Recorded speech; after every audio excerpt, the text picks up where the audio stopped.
ఇక్కడ అన్ని ప్లాట్లలో మామిడి శ్రీగంధం చెట్లతో అద్భుతంగా ఉంది. ల్యాండ్ అప్రిషియేషన్, ఫ్రీ మెయింటెనెన్స్, పండ్ల తోటల తాలూకా ప్రయోజనాలు, డబుల్ బెనిఫిట్ ఆఫర్ తో సిర్లసీమ 2. రాష్ట్రంలో రైతు సంక్షేమం కోరుతూ అలాగే యువకుల్లో ఉపాధి అవకాశాల కల్పన పేరుతో రాజకీయ మార్పు కోసం ఏర్పడినటువంటి బీసీవై పార్టీ వ్యవస్థాపక అధ్యక్షులు రామచంద్ర యాదవ్ గారు మనతో పాటు ఉన్నారు. రానున్న నెల రోజుల్లో ఎన్నికలు సమీపిస్తున్న తరుణంలో రాజకీయంగా ఉన్నటువంటి పార్టీలను ఎలా ఎదుర్కొంటారు, కార్యాచరణ, భవిష్యత్ కార్యాచరణ ఏంటి అనేది సార్ అడిగి తెలుసుకుందాం. సార్, ఇవాళ రాజకీయంగా బీసీవై పార్టీ ఏర్పాటు చేసి రైతులకు, యువతకు ఉపాధి అవకాశాలు, రైతుల మార్పులు, అలాగే రాజకీయంగా మార్పు రావాలని మీరు కోరుకుంటున్నారు. ఇది ఎలా సాధ్యమవుతుందని భావిస్తున్నారు? ఖచ్చితంగా ఈ రాష్ట్రంలో ఉన్న అన్ని వర్గాల ప్రజలు రాజకీయ మార్పుడి కోరుకుంటున్నారు. ఇప్పటి వరకు వచ్చిన ప్రభుత్వాలు చూశారు, పార్టీలను చూశారు, నాయకులను చూశారు. ఏ ప్రభుత్వం అధికారంలోకి వచ్చినా ఈ రాష్ట్రాన్ని దోపిడీ చేస్తున్నారు, ఈ రాష్ట్రంలో అరాచకాలు చేస్తున్నారు, రౌడీయిజం చేస్తున్నారు. ప్రభుత్వాన్ని, అధికారాన్ని అడ్డం పెట్టుకొని ఈరోజు అన్ని వర్గాల ప్రజలను అనగదొక్కే కార్యక్రమం చేస్తున్నారు తప్ప ఏ ఒక్కరికి మంచి జరగలేదనే విషయాన్ని ఈ రాష్ట్ర ప్రజలు గుర్తించారు.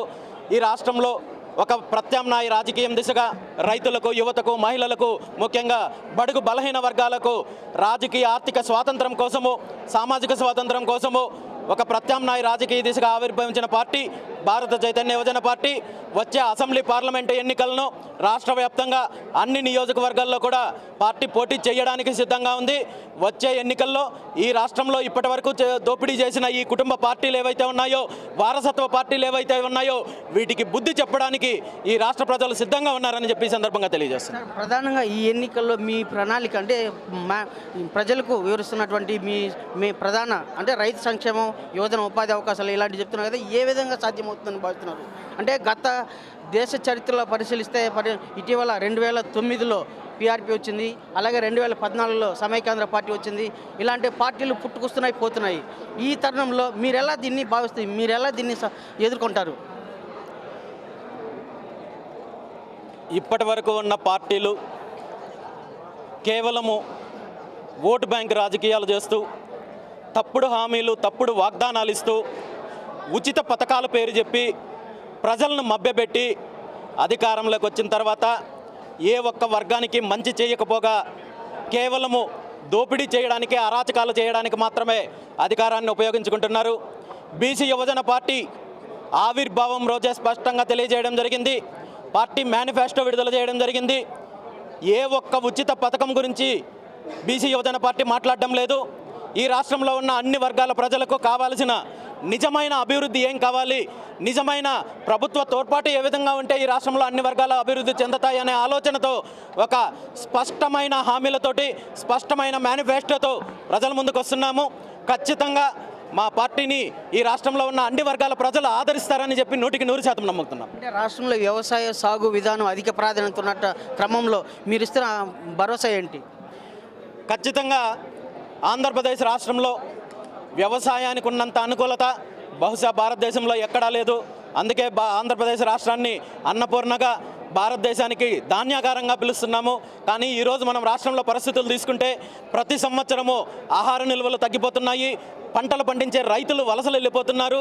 దీనికి కారణము వ్యవసాయాన్ని పేరు చెప్పి, ప్రాజెక్టుల పేరు చెప్పి ప్రభుత్వాలు ప్రతి సంవత్సరము బడ్జెట్లో వేల కోట్ల రూపాయలు చూపించి తన సొంత కంపెనీలకు, బినామీ కంపెనీలకి పూర్తిగా దోచిపెట్టే కార్యక్రమం చేస్తున్నారు తప్ప నిజంగా ప్రాజెక్టులు పూర్తి చేయాలి, పోలవరం ప్రాజెక్టు పూర్తి చేయాలి, ముదివేడు ప్రాజెక్టు పూర్తి చేయాలి, వెలుగొండ ప్రాజెక్టు పూర్తి చేయాలి, ఈ రాష్ట్రంలో ఉన్న పెండింగ్ ప్రాజెక్టులు పూర్తి చేయాలని ఏ ఒక్క ప్రభుత్వానికి, ఏ ఒక్క నాయకుడికి లేదు.